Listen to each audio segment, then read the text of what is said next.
ನಮಸ್ತೆ. 23/8/2025 ಶನಿವಾರ ದಿನ. ಈ ದಿನದ ವಿಶೇಷಗಳನ್ನ ನೋಡೋಣ. ಮಖ ನಕ್ಷತ್ರವಿದೆ, ಶುಭವಾಗಿದೆ, ಧನ ಪ್ರಾಪ್ತಿ. ಈ ಮಖ ನಕ್ಷತ್ರ ರಾತ್ರಿ 12:54:39 ಆನಂತರ ಬರೋದು ಪುಬ್ಬ ನಕ್ಷತ್ರ. ಅದು ಧನಹಾನಿಯನ್ನು ಕೊಡುತ್ತದೆ. ಅಂದರೆ ಇವತ್ತಿನ ಯೋಗಕ್ಕೆ ಆ ರೀತಿಯಾಗಿದೆ. ಇದೇ ನಾಳೆಯ ವಿಷಯಕ್ಕೆ, ಅಂದರೆ 24ನೇ ತಾರೀಕು, ನಾಳೆ ಇದೇ ನಕ್ಷತ್ರ ಬೇರೆ ರೀತಿಯಲ್ಲಿ ಇರುತ್ತೆ. ಹಂಗಾಗಿ ಇವತ್ತು ಹೆಂಗಿದೆ ಅಂತ ನೋಡ್ಕೋಬೋದು. ಅದೇ ಥರ ಇವತ್ತಿನ ದಿನ ಅಮಾವಾಸ್ಯೆ ಇವತ್ತು ಇದೆ ಅಂತಂದರೆ 11:36:10 ಅಮಾವಾಸ್ಯೆ ಇದೆ. ಆನಂತರ ಪ್ರಥಮ ಪ್ರತಿಪದ ಎಲ್ಲ ಹೆಸರಲ್ಲೂ ಇರುತ್ತದೆ. ಹಂಗಾಗಿ ಈ ದಿನದಲ್ಲಿ ಇರುವಂಥ ಬೇರೆ ಬೇರೆ ವಿಷಯಗಳನ್ನ ನೋಡಿದ್ರೆ, ಮಖ ನಕ್ಷತ್ರ ಪುಬ್ಬ ನಕ್ಷತ್ರ ಎರಡೂ ಸಿಂಹರಾಶಿಯಲ್ಲಿ ಬರುತ್ತದೆ. ಆದ್ದರಿಂದಾಗಿ ಇವತ್ತಿನ ದಿನಪೂರ್ತಿ ಸಿಂಹರಾಶಿ.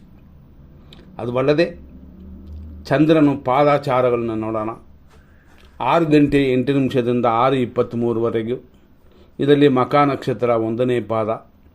ಆನಂತರ 12:31 ಮಖ ನಕ್ಷತ್ರವೇ, ಆದರೆ 2ನೇ ಪಾದ. ಆನಂತರ ಸಂಜೆ 6:42 ಮಖ ನಕ್ಷತ್ರ 3ನೇ ಪಾದ. ಸಂಜೆ 6:42 ಮೇಲೆ ರಾತ್ರಿ 12:54 ಮಖ ನಕ್ಷತ್ರ 4ನೇ ಪಾದವಿದೆ. ಇಷ್ಟಕ್ಕೆ ಮಖ ನಕ್ಷತ್ರವೇ ಮುಗಿತದೆ. ಅಲ್ಲಿಂದ ಪುಬ್ಬ ನಕ್ಷತ್ರ ಪ್ರಾರಂಭ. ಪುಬ್ಬ ನಕ್ಷತ್ರ ನಾಳೆವರೆಗೂ ಇರುತ್ತದೆ.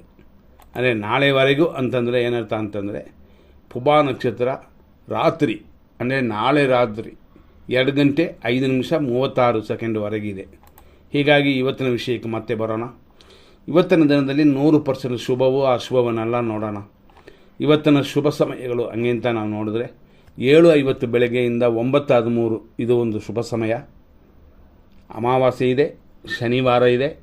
ಮಾಡಬಹುದಾ ಅಂತಂದರೆ ಮುಹೂರ್ತ ಕಾರ್ಯಗಳಿಲ್ಲ. ಒಳ್ಳೆ ಕಾರ್ಯಗಳನ್ನ ಮಾಡಿ, ಧರ್ಮ ಕಾರ್ಯಗಳನ್ನ ಮಾಡಿ, ಪಕ್ಷಿ ಪ್ರಾಣಿಗಳಿಗೆ ಮೇವಾಗ್ಬೋದು. ಈ ರೀತಿಯ ಚಿಕ್ಕ ಚಿಕ್ಕ ಕಾರ್ಯಗಳನ್ನ ಮಾಡಿ. 10:51 12:33 ಇದು ಒಂದು ಶುಭ ಸಮಯ. ಮಧ್ಯಾಹ್ನ 3:31 ಸಂಜೆ 4:14 ಶುಭ ಸಮಯ. ಸಂಜೆ 6:11 ರಾತ್ರಿ 9:29 ಶುಭ ಸಮಯ. ರಾತ್ರಿ 11:21 ರಾತ್ರಿ 1:47 ಶುಭ ಸಮಯ. ರಾತ್ರಿ 3:17 ಶುಭವಾಗಿದೆ. ಇಷ್ಟೆಲ್ಲ ಶುಭ ಸಮಯಗಳು. ಇದರಲ್ಲಿ 100% ಅಶುಭ ಸಮಯಗಳನ್ನ ನೋಡೋಣ. ಬೆಳಿಗ್ಗೆ 6:08 6:58 ಶುಭ ಸಮಯವಲ್ಲ, ಅಶುಭ ಸಮಯ, ದುರ್ಮುಹೂರ್ತ. ಅದೇ ಥರ 6:58 7:48 ಒಂದು ದುರ್ಮುಹೂರ್ತ. ಹಂಗಾಗಿ ಕಂಟಿನ್ಯೂ ಆಗಿ ಬೆಳಗ್ಗೆ 6:08 7:48 ಅಂದರೆ 7:50 ಅಂದರೆ ಹೆಚ್ಚು ಕಮ್ಮಿ 8 ಗಂಟೆ ಅಂತ ಇಟ್ಕೊಳ್ಳಿ, ಅಲ್ಲಿಯವರೆಗೂ ಅಶುಭ ಸಮಯಗಳಾಗಿದೆ. ಆನಂತರ 9:15 10:49 ರಾಹು ಕಾಲ. 12:35 ಮಧ್ಯಾಹ್ನ 2:14 ನಕ್ಷತ್ರ ವಿಷಘಟಿಕಾ ಕಾಲ. ಮಧ್ಯಾಹ್ನ 1:56 ಮೇಲೆ 3:29 ಯಮಕಂಡ ಕಾಲ. ಅಂದರೆ ವಾರ್ಜಿಯ ಅಂತ ಹೇಳುವ ನಕ್ಷತ್ರ ವಿಷಘಟಿಕಾ ಕಾಲ ಇನ್ನೂ ಮುಗಿದಿರಲ್ಲ, ಅಷ್ಟರಲ್ಲೇ ಯಮಕಂಡ ಕಾಲ ಅದರಲ್ಲಿ ಸ್ಟಾರ್ಟ್ ಆಗಿರುತ್ತದೆ. ಹಾಗಾಗಿ 12:35 2:14 ಕೆಟ್ಟೋದು ಅಂತ ಹೇಳಿದ್ವಿ, ನಕ್ಷತ್ರ ವಿಷಘಟಿಕಾ ಕಾಲ ಅಂತ. ಅದರಲ್ಲಿ 1:56 ಹೆಚ್ಚು ಕಮ್ಮಿ 2 ಗಂಟೆ ಅಂತ ಇಟ್ಕೊಳ್ಳಿ. ಅಂದರೆ ಇದರಲ್ಲಿ ವಿಶೇಷವಾಗಿ ಒಟ್ಟು ಲಾಸ್ಟ್ 18 ನಿಮಿಷಗಳು ಅಂದರೆ 18 ಮಿನಿಟ್ಸ್ ಇನ್ನೂ ಅಧಿಕವಾದ ದೋಷವಾಗಿರುತ್ತದೆ.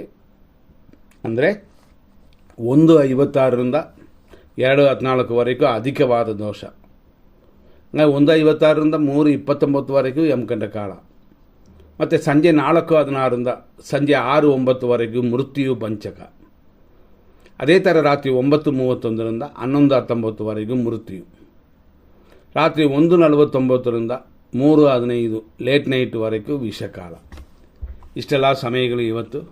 ಇದನ್ನು ತಿಳ್ಕೊಂಡು ನಿಮ್ಮ ಕಾರ್ಯಗಳನ್ನು ಮಾಡಿ. ಕೆಲವು ಕಾರ್ಯಗಳನ್ನ ಅವಾಯ್ಡ್ ಮಾಡ್ಬೋದು, ಕೆಲವು ಕಾರ್ಯಗಳನ್ನ ಮಾಡೋಕ್ಕೆ ಖಂಡಿತವಾಗಿ ಉಪಯೋಗ ಆಗುತ್ತದೆ. ಇದನ್ನೆಲ್ಲ ತಿಳ್ಕೊಂಡ್ರೆ ಈ ದಿನವನ್ನು ಒಳ್ಳೆಯ ರೀತಿಯಲ್ಲಿ ನಾವು ಕಾಲ ಕಳೆಯಬಹುದು. ದೋಷವಿದ್ದರೂ ಕರಗಿಸ್ಕೋಬೋದು. ಮುಂದಿನ ಸಂಚಿಕೆಯಲ್ಲಿ ನೋಡೋಣ. ಧನ್ಯವಾದಗಳು.